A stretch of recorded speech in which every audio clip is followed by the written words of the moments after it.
Content create হচ্ছে একটা রাজনীতি। এই রাজনীতিতে যে যেভাবে খেলতে পারবে সেই উইন হতে পারবে। চেহারা হইলে কি সেলিব্রিটি হওয়া যায়?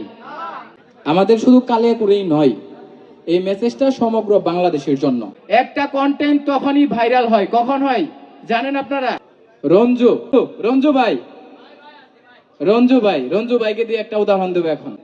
রঞ্জু কেন ভাইরাল হইলো, সবাই ওনাকে কেন চিনেন? হাসান ভাই, থ্যাংক ইউ ভাই। আসসালামু আলাইকুম। আমাকে এত সুন্দর কথা বলার সুযোগ করে দেওয়ার জন্য এই অনুষ্ঠানের যারা আয়োজন করেছে, আমি আমার অন্তরের অন্তঃস্থল থেকে কৃতজ্ঞতা পোষণ করতেছি। আজকে আমার কথা একটু প্রবলেম হতে পারে, এজন্য আমি প্রথমেই দুঃখ প্রকাশ করতেছি এবং ক্ষমা চেয়ে নিচ্ছি। সেটা হচ্ছে আমার 9 দিন যাবৎ জ্বর। আমার মাথার ভিতরে যে গিলোটা আছে মনে হয় এটা নেই, ফাঁকা হয়ে রয়েছে। ঠিক আছে, যদিও কথাটা খুব ইন্টারেস্টিং, কিন্তু এমনই হচ্ছে। আমি অনেক সময় এই কয়েকদিনে একই কথা বারবার বলেছি, কিন্তু আমার মুখ দিয়ে ওয়ার্ডটা স্লিপ খেয়ে অন্যটা হয়ে গিয়েছে। প্রথমত যে কথাটা বলবো সেটা হচ্ছে আপনাদের কন্টেন্ট ক্রিয়েট নিয়ে বলবো, তারপরে 2 মিনিট কথা বলে আমি আর কথা বলবো না। আমাদের শুধু কালিয়াকৈরেই নয়, এই মেসেজটা সমগ্র বাংলাদেশের জন্য। অনেক সময় ফেসবুকে বলে যে এইভাবে ভিডিও ছাড়লে, এইভাবে ভিডিও পোস্ট করলে, এইভাবে ইউজ করলে আপনার ভিডিওটা ভাইরাল হবে, আপনারটা রিচ পাবে। ক্লিয়ার? একটু মাথাটা নিয়ে নেবে, কথাগুলো মেমোরিতে নেবেন। এটা হচ্ছে কোনো কিছুই না এরকম।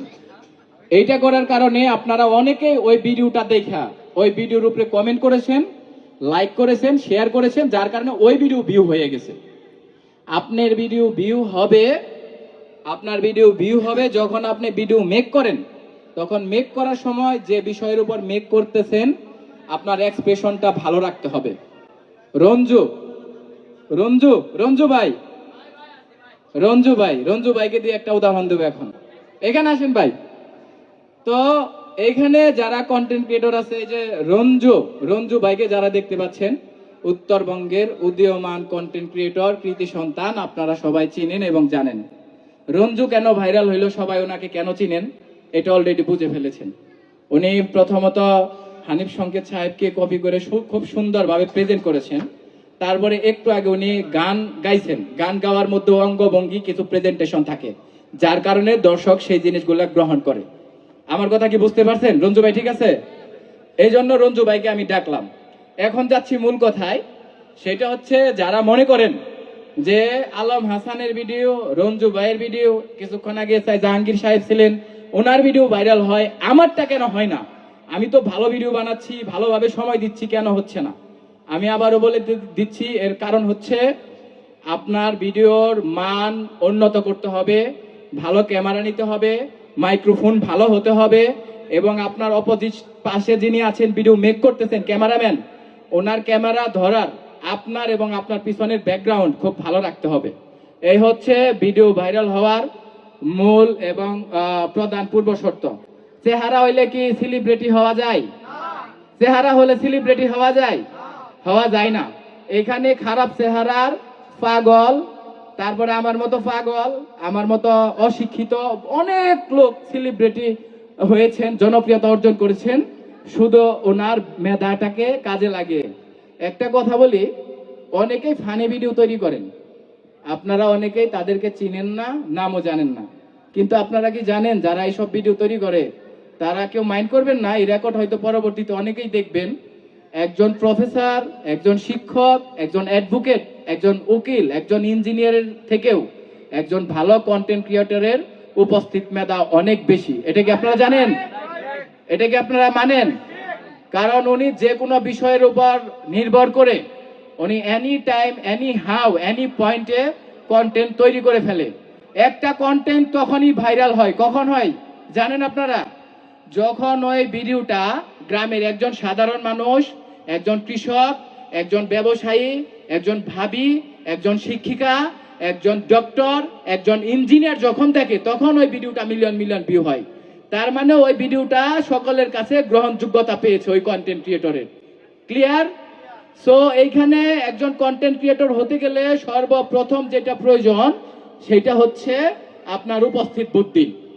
আপনার উপস্থিত বুদ্ধি আজকে এখান থেকে যাওয়ার পর যারা নতুন কন্টেন্ট ক্রিয়েটর আছেন, বাংলাদেশে সাম্প্রতিক ঘটে যাওয়া ঘটনা, কোনো নেগেটিভ বিষয় নিয়ে আপনারা নেগেটিভ পয়েন্ট নিয়ে কথা বলবেন না। এটা ইন ফিউচারে আপনার উপর ইফেক্ট করতে পারে। ভালো বিষয় নিয়ে কথা বলবেন, আলোচনা করবেন, ইনশাআল্লাহ আপনি সফল হবেন। আরেকটা পয়েন্ট দিচ্ছি, আমি কন্টেন্ট ক্রিয়েট করে, যেমন রঞ্জু ভাই কন্টেন্ট ক্রিয়েট শুরু করছে 1 মাসে 15 দিনে সফল। আপনি 1 বছর ধরে চেষ্টা করতেছেন, আপনি ব্যর্থ, রাইট? সে সফল কিভাবে হইল? উনি হয়েছে, ওনার কথা বলার যোগ্যতা ছিল, ওনার এক্সপ্রেশন ছিল, ওনার পরিশ্রম আছে। আমার ছোট ভাই আছে একটা, নাম লিটন, উদাহরণ দিচ্ছি।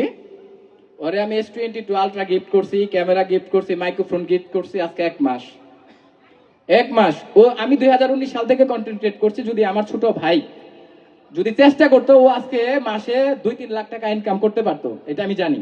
কারণ আমি কত টাকা কামাই, আমার ছোট ভাই আমার নামের উপরে কত টাকা কামাইতে পারতো।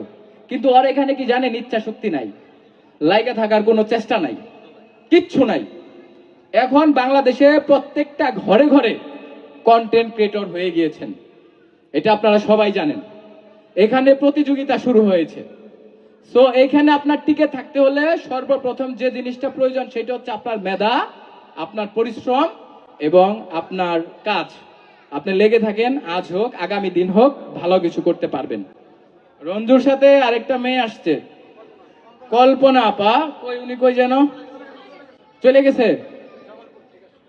যাই হোক, উনি চলে গেছে, ওনাকে ধন্যবাদ জানাচ্ছি। উনি আমাদের গাজীপুরের, উনি আমাদের মেহমান ছিলেন। ওনাকে মেসেজটা দিয়ে দিন রঞ্জু ভাই। তো ভালো গান গাইছে। কল্পনা আপা মাথার মধ্যে দেখবেন একটা বাঁধে, দেখি ছবিটা। আচ্ছা, ওই যে কাপড় আছে দেখেন। কন্টেন্ট ক্রিয়েট হচ্ছে একটা রাজনীতি। এই রাজনীতিতে যে যেভাবে খেলতে পারবে সেই উইন হতে পারবে। আপনি এই কথাটা মেমোরিতে রাখবেন। মোবাইল হাতে ধরছেন, মাইক্রোফোন আছে, আপনি যে ভাইরাল হয়ে গেলেন টাকা ইনকাম করতে পারবেন এমনটা নয়। এই যে ফেসবুক এখন আর্নিং একেবারেই নেই, খুব কম। আপনারা যারা নতুন কন্টেন্ট ক্রিয়েটর আছেন, হার্ড ওয়ার্কিং করলে খুব কম টাকা ইনকাম করতে পারেন।